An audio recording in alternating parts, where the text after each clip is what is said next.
ఈ కుటుంబం ఎన్నో పరీక్షలు ఎదుర్కొంది. కానీ ఇది మాత్రం ఎప్పుడూ చూడని పరీక్ష. నిజమే అత్తయ్య. ఈ కుటుంబం ఎన్నో తుఫాన్లను తట్టుకొని ఉండొచ్చు, కానీ ఇప్పుడొచ్చింది తుఫాను కాదు. ఇది మన ఇంటి పునాదులను ప్రశ్నించే ప్రళయం. మనం దాన్ని ఎదుర్కోవాలి అంటే ధర్మంగా ముందుకు వెళ్ళాలి. ఉషా చెప్పింది నిజమే అత్తయ్య. కానీ ఈరోజు జరిగిన వాదనలో నాకు అర్థం కాని విషయం ఒకటుంది. ఏంటి హారిక అది? ఈరోజు కోర్టులో నిషా లాయర్ అన్ని అబద్ధాలు చెప్తున్నా, ఆ నిషా లేని కన్నీళ్లు పెట్టుకుని నాటకమాడుతున్నా ఆ జడ్జి గారు ఏమీ అనకుండా అలా ఎలా చూస్తూ కూర్చున్నారు? అసలు ఆ లాయర్ ప్రతి మాటలో మనల్ని అవమానిస్తుంటే ఆయన మౌనంగా ఎలా ఉండగలిగారు?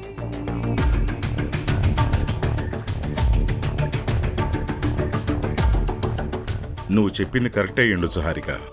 కానీ న్యాయపీఠ మీద కూర్చున్న వ్యక్తికి మనలా ఆవేశం ఉండదు, కేవలం ఓపిక మాత్రమే ఉంటుంది.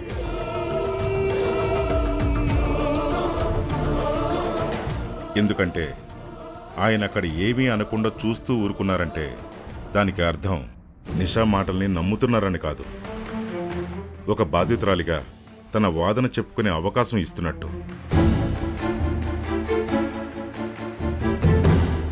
దానికి తోడు ఎవరు ఎన్ని వాదనలు వినిపించినా చివరికి న్యాయం చేసేది మాత్రం ఆ న్యాయమూర్తి అన్న విషయం మనం మర్చిపోకూడదు. అసలు ఇదంతా జరగడానికి,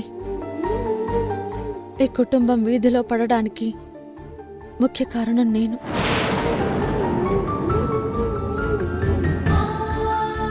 కోడలిగా ఇంట్లో అడుగుపెట్టి ఏ గడపకైతే గౌరవాన్ని తెస్తానని మొక్కుకున్నానో అదే గడపకు నేడు అవమానం తెచ్చిపెట్టాను.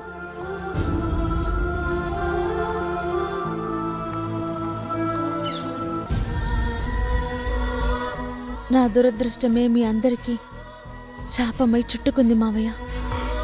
అలా అనకమ్మా. ఇప్పుడు నువ్వు ఇంటి కోడలివి కాదు, నా కూతురివి.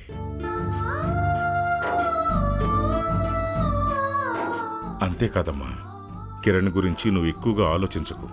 వాడు తప్పు చేశాడు, ఆ తప్పుకి శిక్ష పడాలి.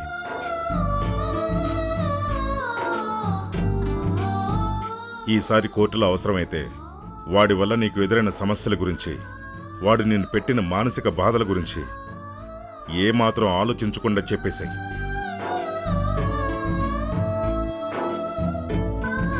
ఎందుకంటే వాడు నా కొడుకుని నువ్వెనకడుగు వేస్తే ధర్మానికి ద్రోహం చేసిందని అవుతావు.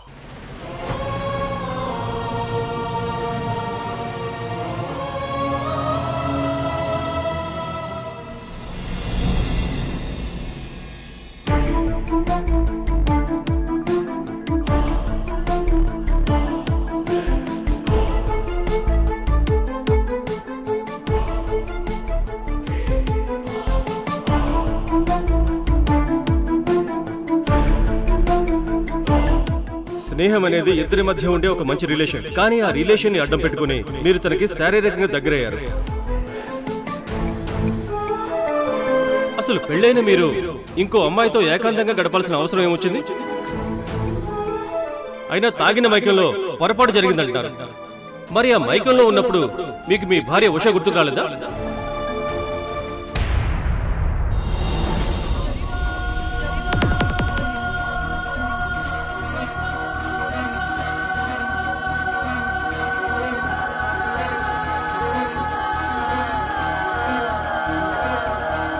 కిరణ్, అరే కిరణ్, జరిగిందేదో జరిగిపోయింది. ఆ నిష ఆడుతున్నది పక్కా నాటకమని, తను చెప్పేవన్నీ అబద్ధాలని అందరికీ తెలిసేలా చేయాలి.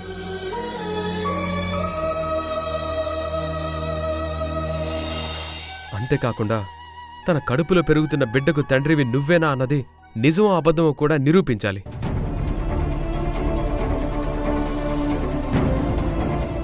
ఇవన్నీ జరగాలంటే నువ్వు DNA టెస్ట్కి ఒప్పుకోవాలి. చూడు కిరణ్, నీ మెడికల్ రిపోర్ట్స్ ప్రకారం చూసినా నీకు పిల్లలు పుట్టే అవకాశం చాలా తక్కువ.